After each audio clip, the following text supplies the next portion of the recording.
Sir ప్రస్తుతం చూస్తున్నట్లయితే అరెస్టులు ఎక్కువైపోతూ ఉన్నాయి సార్. వాళ్ళు వీళ్ళని అరెస్ట్ చేయాలనడం, వీళ్ళు వాళ్ళు అరెస్ట్ చేయాలని ఎక్కడ చూసినా ఇదొక హంగామా లాగా నడుస్తూ ఉంది. దీని మీద మీ అభిప్రాయం సార్? పోసాని ఎక్స్పెషల్లీ పోసాని గారి అరెస్ట్ మీద. నేను పోసాని కృష్ణమురళిని అరెస్ట్ చేయటం తప్పని అంటాను, కానీ ఈ యొక్క అలవాటుని తీసుకొచ్చింది ఎవరు? జగన్మోహన్ రెడ్డి గారు.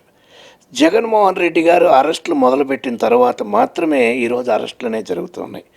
నేను పూర్తిగా అరెస్టులను ఖండిస్తున్నా. ప్రజలు ఎన్నుకున్నది దేనికోసం అంటే మనము మంచి పరిపాలన ఇస్తాము, ప్రజలకి మంచి ఫలాలు ఇస్తామని.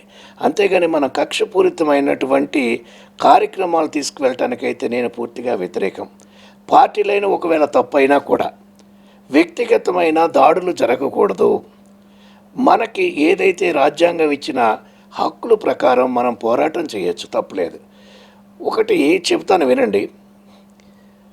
అమెరికా అధ్యక్షుడు అబ్రహాం లింకన్ గారు ఒక ప్రసంగంలో మాట్లాడుతూ, అతను అధ్యక్షుడిగా ఎన్నికైన తరువాత ఒక ప్రసంగంలో మాట్లాడుతున్నప్పుడు ఒక కామన్ మ్యాన్ అడిగినటువంటి క్వశ్చన్ ఏంటంటే, మిస్టర్ అబ్రహాం లింకన్, మీ నాన్నగారు మా ఇంట్లో చెప్పులు కుట్టేవాళ్ళు, అది గుర్తుపెట్టుకో, ఈరోజు చాలా గొప్పలు పోతున్నావు అని ఆ క్వశ్చన్కి అబ్రహాం లింకన్ గారు చెప్పినటువంటి సమాధానం ఏంటో తెలుసా?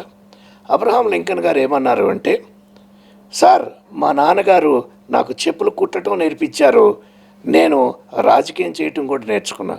మీకు ఒకవేళ మీకు ఏదైనా చెప్పులు రిపేర్ వస్తే చెప్పండి, ఈ రోజైనా కూడా నేను అటువంటి పని చేయడానికి ఎటువంటి సిగ్గుపడను అని చెప్పటం.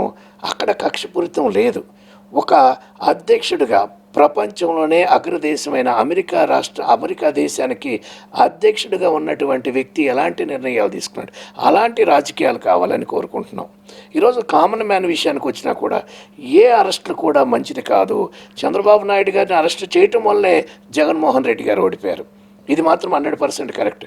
కనుక తెలుగుదేశం ప్రభుత్వం, కూటమి ప్రభుత్వం కూడా ఈ అరెస్టుల విషయాన్ని కొంచెం వెనక్కి తగ్గితే బాగుంటుందనేది నా ఉద్దేశం.